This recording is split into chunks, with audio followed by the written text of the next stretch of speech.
بسم اللہ الرحمن الرحیم۔ اس بات کو تو آپ سبھی جان چکے ہوں گے کہ سرکار کی طرف سے لاک ڈاؤن کا ٹائم بڑھا دیا گیا ہے اور اب وہ 3 مئی تک لاک ڈاؤن چلے گا۔ یقیناً اس کا فائدہ ہے، اور اس کا فائدہ جبھی ہے جب آپ اور ہم اس پر سختی سے عمل کریں گے۔ اگر ہم نے اس پر سختی سے عمل کیا تو ہمارے لیے دین کا بھی فائدہ ہے اور دنیا کا بھی فائدہ ہے۔ دین کا فائدہ اس لیے ہے کہ اسلام میں کہا گیا ہے کہ جان بچانا فرض ہے، اور جب معلوم ہے اس بات کا کہ یہ بیماری جان لیوا ہے اور اس کا کوئی علاج بھی ابھی تک سامنے نہیں آیا ہے، تو سوائے اس کے کہ جو جہاں ہے وہ وہیں رہے، دوسری جگہ شفٹ نہ ہو۔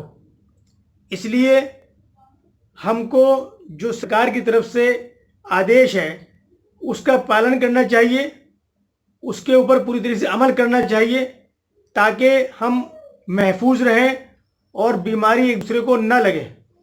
یہ جان لینے کے بعد کہ یہ بیماری دوسروں کو لگتی ہے، اس کے باوجود بھی اگر ہم اس پر عمل نہیں کریں گے تو یقیناً ہم جان بوجھ کر اس طرف بڑھ رہے ہیں جس کو خودکشی کہا جاتا ہے، اور خودکشی اسلام میں حرام ہے۔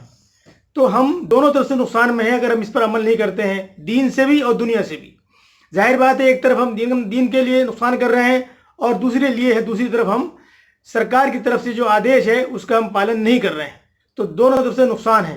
تو اس لیے فائدہ اسی میں ہے کہ ہم کو اس کا پوری طریقے سے ہم کو اس کا پالن کرنا چاہیے اور ہم اس کو ماننا چاہیے، اپنے کو بھی محفوظ رکھیں، دوسروں کو محفوظ رکھیں۔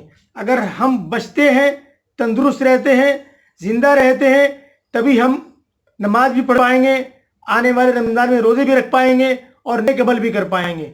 اور اگر ہم بیمار ہوتے ہیں یا مر جاتے ہیں تو ظاہر بات سارا معاملہ ختم ہو جاتا ہے۔ لہذا آپ سب سے اپیل ہے کہ اس آنے والے لاک ڈاؤن کو کامیاب بنائیں اور اس پر سختی سے عمل کریں، گھر میں محفوظ بیٹھے رہیں، باہر نہ نکلیں، نہ لوگوں کو نکلنے دیں، اپنے وقت پر نمازیں 5 وقت کی اپنے گھر میں پڑھیں، جمعے کے بجائے آپ اپنے گھر میں ظہر پڑھیں، اور آنے والے رمضان کے حساب سے آپ تیاری کریں روزہ رکھنے کی اور اپنے گھر میں نماز تراویح ادا کرنے کی۔